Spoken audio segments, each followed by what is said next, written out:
Amtrak train 501 was traveling at 80 miles per hour, nearly 3 times the 30-mile-per-hour speed limit as it approached the curve where all but one of the train's cars jumped the tracks, plummeting onto the highway and vehicles below. We'll be, we hope, interviewing the crew and to find out if they have more information that can help us figure this out.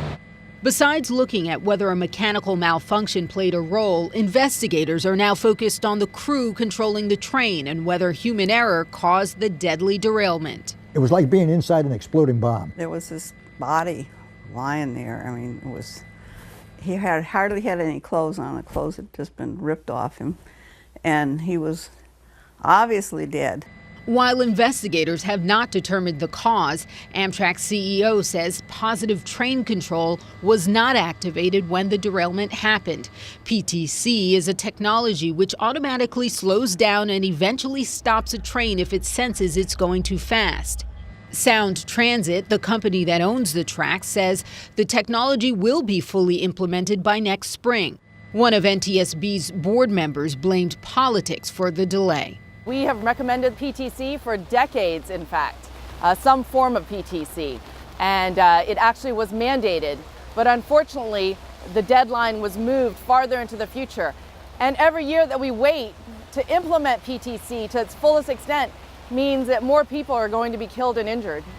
The derailment happened during the inaugural ride of Amtrak's new route between Seattle and Portland. Just weeks before, the mayor of Lakewood, Washington, near where the accident happened, warned this high-speed rail service would cause deaths. Come back when there is that accident to try to justify not putting in those safety enhancements. Or you can go back now and advocate for the money to do it, because this project was never needed and endangers our citizens.